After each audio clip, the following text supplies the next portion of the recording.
Hey y'all, it's Nancy for Whimsy Stamps. Thanks for joining me again today. We are going to be making a simple card today using some repetition and a simple color palette. And clean and simple is not my jam, y'all. I really struggle with this, so I'm stretching myself to make a clean and simple card. Let's see how well we do.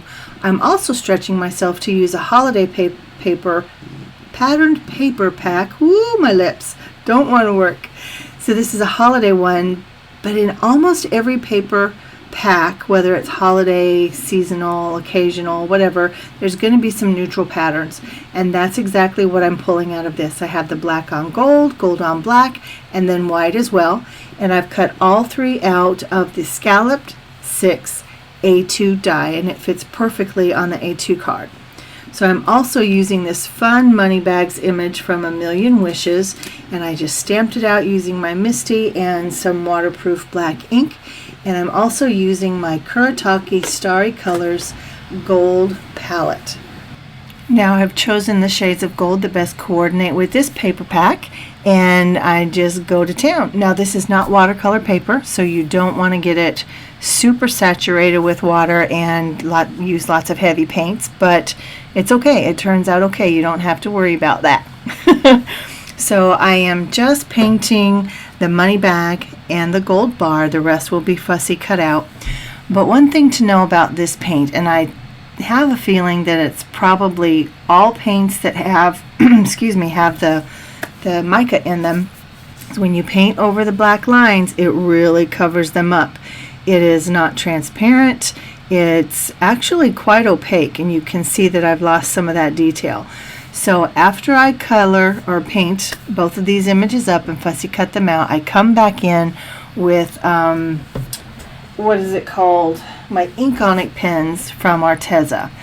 Before I do that, you can see I'm just using some clean water to try to lift some of that pigment up off of those dark lines. It works, and I think it got it to the point where I could actually lay down some color from the pens. But ultimately, off screen, I come back in with a black liner. It's a 0.5 millimeter permanent pigment water-based pen, and it is from Molotow.com. So I have some other products from Molotow, and I really like them. They're a good company, but just know that I did that off screen, and that's what really brings in that detail. Don't forget, when you fussy cut, you want to use, well, you don't necessarily want to, I want to use some kind of a black marker to go around those white edges just to kind of hide it and clean it up a little bit. Excuse me. So now building the card, remember, clean and simple, simple color palette, and repetition. So we've got the 6 windows, we've got the 6 frames, we've got 6, essentially what's going to be a picture inside those frames, right? And the images that are stamped are repetition as well. So there are 5 different pictures, if you will, quote unquote, of dollar signs. And the one says 1 in a million. That's the actual sentiment. Excuse me. But when it's clean and simple, there's not a lot for the eye to land on. So you just want to be a little more careful, or at least I need to be a little more careful than when I make the cards that are true to my aesthetic, because I'm a little bit busier and I'm kind of a messy crafter. So again, this is a challenge for me. I mounted my money bags image up on some double-sided foam tape, and I used those sticker gems from my stash. And here you can see that I've really used that darker ink to highlight those darker lines and that dollar sign. So guys, how'd I do? Clean and simple. Not my jam, but I'm learning to like it, and it's definitely stretching me in good ways.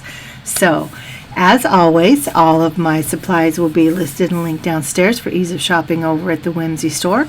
We'd love it if you joined us on Facebook, Instagram, Pinterest, and until next time, this is Nancy for Whimsy Stamps. Thanks for joining me. Bye-bye.